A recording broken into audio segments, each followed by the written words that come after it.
बड़ी खबर रामपुर से है। इस वक्त आपको बता दें कि 2 बर्थ सर्टिफिकेट मामले में अब्दुल्ला आजम कसूरवार करार दिए गए हैं। इस वक्त की ये बड़ी खबर आपको बता रहे हैं। अब्दुल्ला आजम को एमपी एमएलए कोर्ट ने कसूरवार करार दिया है। आज फैसला आना था एमपी एमएलए कोर्ट के जरिए और अब फैसला आ चुका है। इस वक्त की ये सबसे बड़ी खबर आपको बताते हैं रामपुर से, जहां 2 बर्थ सर्टिफिकेट मामले में अब्दुल्ला आजम को कसूरवार करार दिया गया है। अब्दुल्ला आजम की परेशानियों में लगातार इजाफा हो रहा है। इससे पहले वो सुप्रीम कोर्ट भी गए थे, जहां इस मामले को ट्रांसफर करने की उन्होंने बात कही थी, लेकिन सुप्रीम कोर्ट ने इनकार कर दिया था। और अब एमपी एमएलए कोर्ट के जरिए ये बड़ा फैसला दिया गया, जहां अब्दुल्ला आजम को कसूरवार ठहराया गया है।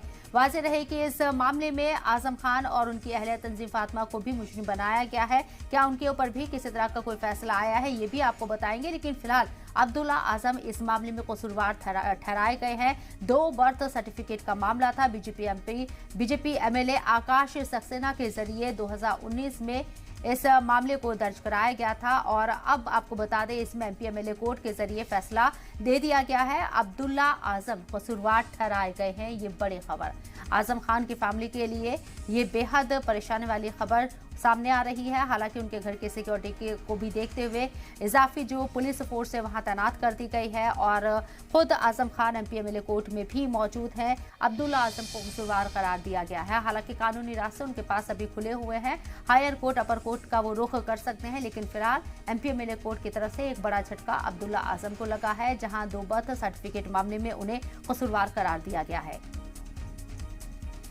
अतीक अहमद हमारे नुमाइंदे फोनलाइन पर मौजूद है, उनका रुख करते हैं। अतीक, आपसे जानना चाहेंगे कोर्ट ने अपने फैसले में क्या कुछ कहा, कसूरवार तो ठहराया? देखिए, कह सकते हैं कि बड़ी खबर है ये कि पूरे मामले की जांच चल रही थी। हालांकि पूरा मामला कोर्ट में था और जो है तमाम सबूत थे जो अब्दुल्ला आजम के जो बेटे हैं, जो आजम खान के बेटे हैं अब्दुल्ला आजम के खिलाफ तमाम सबूत थे कि 2 बर्थ सर्टिफिकेट थे। जब उन्होंने चुनाव लड़ा था 2017 में और वो जीत गए थे, तब ये आरोप लगाया गया था कि उन्होंने जो सर्टिफिकेट लगाया है चुनाव में, जो फॉर्म भरा जाता है, वो लगा दिया था कि उनकी जो डेट ऑफ बर्थ है वो 30 सितंबर 1990 थी। हालांकि दूसरा जो प्रमाण पत्र उनके सामने जब आया था उसमें 1 जनवरी 1993 थी। इस पूरे मामले में जो आज बीजेपी की जो नेता थे उस समय आकाश सक्सेना ने एक एफआईआर दर्ज कराई 2019 में और अब वो विधायक बन चुके हैं। उन्होंने पूरे मामले में जांच कराई थी और जांच के आधार पर 2 सर्टिफिकेट पे आज जो है कह सकते हैं आजम खान, उनकी जो पत्नी है तंजीम फातिमा और जो बेटे हैं अब्दुल्ला आजम, तीनों को कोर्ट ने दोषी करार दे दिया है। 2 बजे के बाद ये फैसला होता है कि सजा जो होगी, बड़ी बात यह है कि सजा जो होने वाली है, सजा किस उम्र में 3 साल सजा होगी या 10 साल की या आजीवन कारावास, क्योंकि 420 का ये मामला है और कहीं ना कहीं चुनाव लड़ा जाता है, उसमें गुमराह किया गया था। कह सकते हैं कि उसमें इलेक्शन कमीशन को कि अपनी डेट ऑफ बर्थ छुपाई गई थी और 2 बर्थ सर्टिफिकेट मामला था और इसको लेकर पूरे मामले में आज दोषी करार दे दिया गया है। अतीक, आपने बताया कि अगर सजा सुनाई जाती है तो 10 साल या फिर उम्र कैद की सजा सुनाई जा सकती है। ये बहुत बड़ा झटका होगा अब्दुल्ला आजम के लिए अगर सजा का ऐलान होता है तो। उम्र कैद नहीं कह सकते कि आजीवन कारावास या लगभग 10 साल की सजा सुनाई जाती है। और एक बड़ा झटका लगा आजम खान के खिलाफ। कह सकते हैं कि आजम खान के खिलाफ जब से बीजेपी गवर्नमेंट आई तब से 100 से अधिक मुकदमे दर्ज हो चुके हैं, जिसमें कई मुकदमे में वो बरी हो चुके हैं। अभी जल्द से जेल से छूट के आए थे, मगर जो ये फैसला आ गया है, जो के बेटे हैं ऐसे अब्दुल्ला के साथ उनकी जो आजम खान को और पत्नी को ये बनाया गया था कि उन्होंने लोग ने कि दोनों के सतह पे उन्होंने साथ दिया था। 2 बर्थ सर्टिफिकेट के दोनों जानकारी थी और जिसे तीनों को आरोपी बनाया गया था। और उस मुकदमे में जो एफआईआर दर्ज हुई थी 2019 में आकाश सक्सेना तक आई थी, आकाश सक्सेना पूरे मामले में पैरवी कर रहे थे।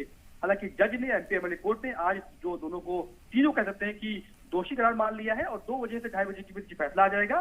सजा की जो कह सकते हैं बात है वो कितनी सजा होगी, ये जब सजा का ऐलान हो जाएगा उसके बाद बात सामने आएगी। मगर बड़ा झटका लगा है कह सकते हैं आजम खान को। जी, कानूनी रास्ते अभी क्या कहते हैं, क्या कुछ अब्दुल्ला आजम के पास कानूनी रास्ते बचे हैं? ठीक है, अभी जब ये फैसला आया है तो तीनों को कोर्ट ने हिरासत में ले लिया है और सजा का ऐलान हुआ। सजा के ऐलान के बाद 15 दिन का समय रहेगा। ये हाई कोर्ट और सुप्रीम कोर्ट में अपनी बात रख सकते हैं और केस को वहां पर सुनवाई के लिए जा सकते हैं, मगर उसके लिए समय चाहिए होगा। और जो कहते हैं केस डायरी में जब जो चार्जशीट होगी उसको दाखिल करना पड़ेगा, तो काफी लंबी प्रक्रिया है। मगर अभी रास्ते खुले हैं, हाई कोर्ट सुप्रीम कोर्ट जा सकते हैं, मामले को वहां जाकर पुनः सुनवाई के लिए, दोबारा सुनवाई के लिए कह सकते हैं कि मामले में दोबारा सुनवाई की जाए और पूरे मामले को ठीक तरीके देखा जाए। मगर जो एमपी एमएलए कोर्ट ने फैसला सुना दिया, इसी फैसले के आधार पर भी हाई कोर्ट और सुप्रीम कोर्ट इस मामले को सुनेगी। तो अभी तो फिलहाल उनको इजाजत में ले लिया गया है और यहाँ से वो जेल जाएंगे, सजा जो होगी ये कुछ देर में साबित हो जाएगा। बिल्कुल, क्या लगता है कि आजम खान और उनकी अहलिया को भी सजा सुनाई जा सकती है इस केस में?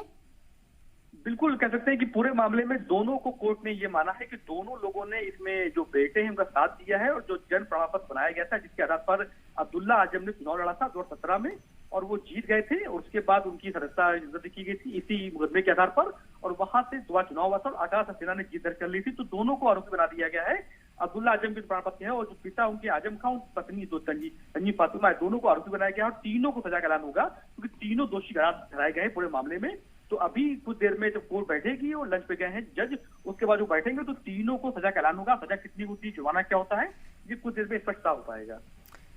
चलिए, बहुत बहुत शुक्रिया अतीक आपका तमाम जानकारी हम तक पहुंचाने